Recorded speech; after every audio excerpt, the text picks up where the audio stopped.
Hello AP Calculus students, this is Mr. Luya, and in this video I want to make sure that we kind of put together all of the concepts that we've learned before and put them together as one FRQ, alright? And that's pretty much what 8.4 is all about. Accumulation functions, indefinite integrals, and applied context.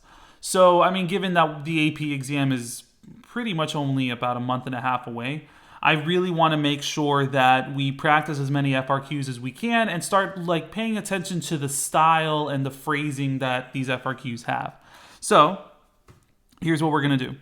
We're going to look at example 1, and this is from the 2010, and this is for both A, B, and BC.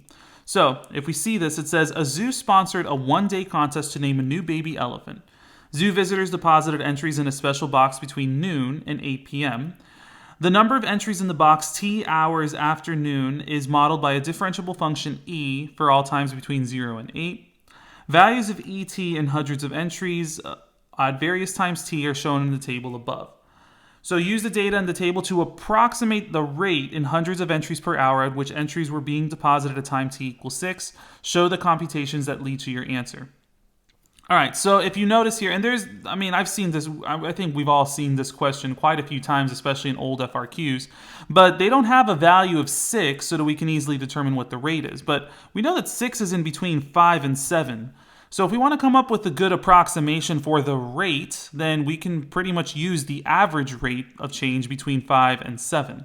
And that'll give us a pretty good approximation of what e prime of 6 is. So that's how we're going to write it. We're going to do e prime of 6. Now, we're not exactly finding what e prime of 6 is, so I'm going to use an approximation symbol, because that's what this is. It is an approximation. It is approximately e of 7 minus e of 5, all divided by 7 minus 5.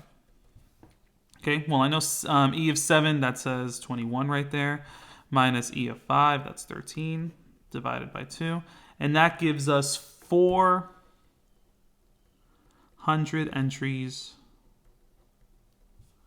per hour. And there you go. Make sure you have the correct unit there. I'm pretty sure usually these are worth 2 points. 1 point for the correct answer and the correct calculation, and then the other point is for the unit itself. All right, so this next question should be somewhat familiar, especially from a couple of sections ago. It says, use a trapezoidal sum with the 4 subintervals given by the table to approximate the value of 1/8 times the integral from 0 to 8 of e of t dt. Using correct units, explain the meaning of this expression in terms of the number of entries.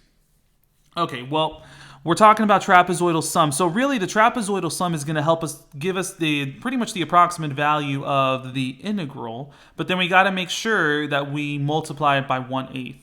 So, well, hopefully you guys remember. So the integral from 0 to 8 of e of t dt, that's going to approximately be equal to, and we're going to do trapezoidal sum for all of this. And it says 4 subintervals, which is pretty convenient. And usually they do this. They give you, just enough values for the 4 subintervals.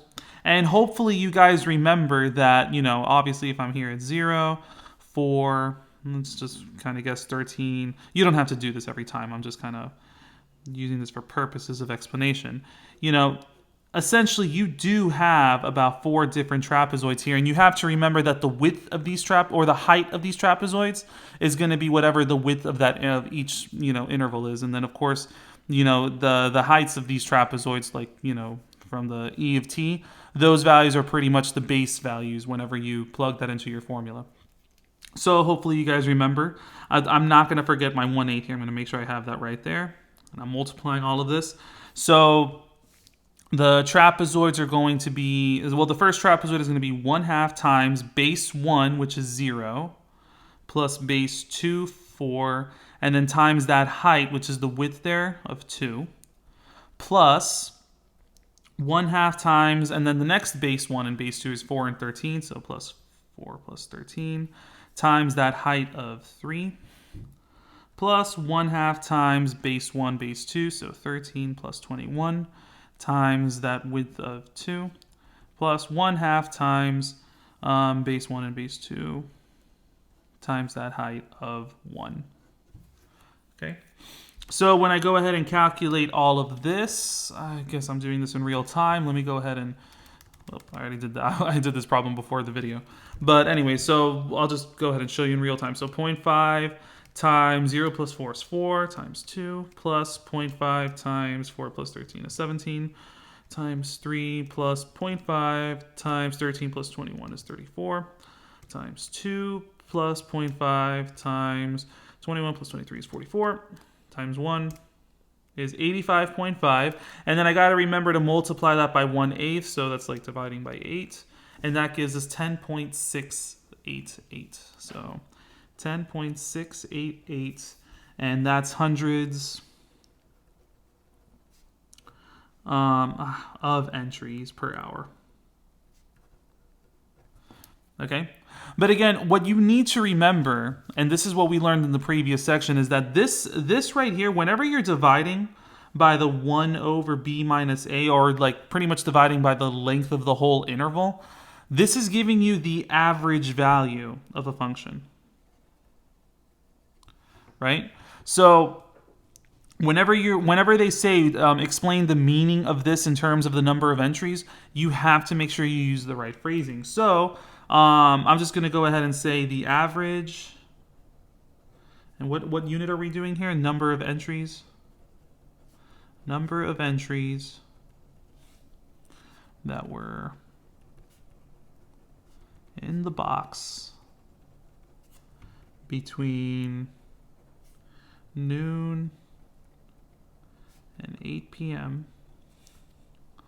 was, I'm going to say approximately, now this is 10.688 hundreds of entries per hour. So if we're talking about the average number of entries, then let's just multiply that by 100.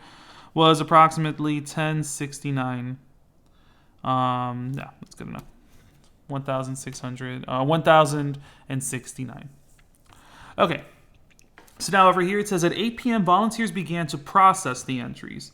They processed the entries at a rate modeled by the function p, where p of t is equal to t cubed minus 30t squared plus 298t minus 976 hundreds of entries per hour for all times between 8 and 12.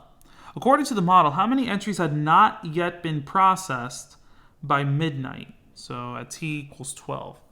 Okay, so essentially if this is the rate, right, of all of the entries being processed, well, we would like to know by 12 how many entries have been processed. Like, what is the quantity of the number of entries processed? So if this is the rate and we want the quantity, what we're going to have to do is we're going to have some form of an integral. So let's see.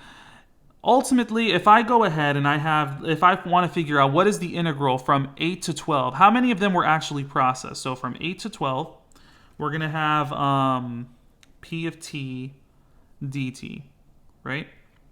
So this expression right here, that gives us how many of them were processed. But they're asking how many had not yet been processed. So essentially, whatever we're going to do is we're going to have however many entries we had initially. So it's going to be 23 up here at the front. So 23 minus the number that have been processed. That'll ultimately give us how many have not been processed. So when we go ahead and work this out, I'm going to do, well, first I'm going to put the function inside of my y. So y equals, and then I have x cubed minus 30 x squared, and then plus 298x minus 976. Did I type that in right? Okay, good.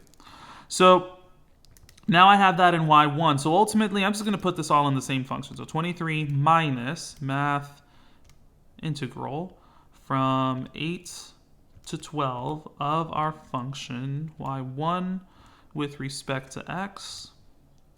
And when we go ahead and put that in our calculator, we get about 7. All right, so it's 700 entries. And there you go. All right, how many entries have not been processed? So 700 entries have not been processed. That's pretty straightforward. And again, it's just, you got to understand, whether you're talking about a quantity or whether you're talking about a rate. So it says, according to the model from part C, at what times were the entries being processed most quickly?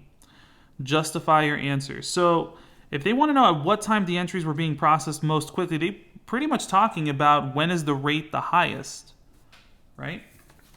So if you think about it, let's look at this model from part C. So we have the rate is t cubed minus 30t squared plus 298t minus 976. So let me look at the graph of that. Let's see. Oh, I have some box plots. Let me turn those off. Whoops. Turn off my box plots. Sorry, I teach stats too, guys. All right, so let me go ahead and let me go to the window. And really, this is only applicable from 8 to 12. So let me go ahead and change my window from an 8 minimum to 8 maximum of 12. Ooh, let's see what we got there. All right, perfect. So we want to figure out at which value, and really you can just kind of look at this graph, but they're going to want you to justify your answer. So essentially, what is the max and the min of our rate? Because they want to know when what time are the entries being processed the most quickly. So in order to figure out the max and the min of our rate, well, we're just going to have to figure out what the derivative of this is. So I'm going to go ahead and do, let's see, in my y2, I'm going to put in my the derivative, 8, the derivative with respect to x of y1. I mean, you could just calculate the derivative. It actually probably would have been easier. You know what? Let's just do that. The derivative power rule is 3x squared minus 60x and then plus 298. Done. There we go. All right, so again, in order to figure out what the maximum and minimum of a function is, we got to figure out what our, I guess our candidates are, right? Our candidates, in other words, are our critical values and endpoints, right? So our candidates are going to be, well, remember, whenever you're dealing within an interval, we're going to use 8. And then the other candidates would be, let's see, second calc 0. We're going to figure out the 0 value here, and here. 9.1835. 9.1835. Then let's figure out the other 0. Not from this function, but from this one. They want a left bound and a right bound. So 10.8165. 8165. 8165. And then, of course, our endpoint 12. Right? We want to know when it was the fastest, right? So we got to include the endpoints, because who knows? Maybe the endpoints will be faster. So if I do P of 8, P of 9.1835, P of 10.8165, and P of 12. Let's see what those values are. And I guess the quick way of doing that would be like you can go to vars function, plug in y1. That's where I had the function. So I'm going to just put in each of our values. So I'm going to put in 8. And, well, I get 0. That's nice. Then I'm going to put in 9.1835. I get 5.089. Then I'm going to plug in 10.8165. I get 2.911. So far, this is the winner, 2.911. And then finally, I'm going to put in 12. Oh, and I get 8. Look at that. So I'm going to say the entries. So that's the one. The entries are being processed most quickly at t equals 12 hours. And there you have it. That wasn't so bad. That was an entire FRQ question from 2010.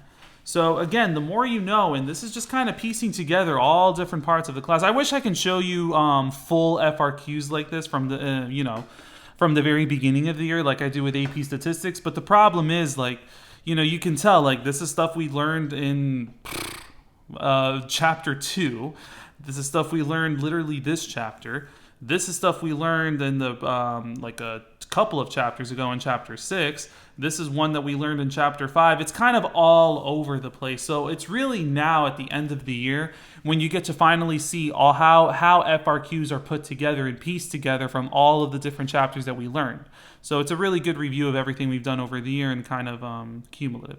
So I'm going to stop talking so I don't make this video longer than I have to. But hopefully that was helpful. Hopefully this made sense. I'm going to go over the other example in another video. And hopefully I'll get that in by tonight. But we'll see. All right. Good luck. If you have any questions, feel free to ask. And take care. See you in the next video.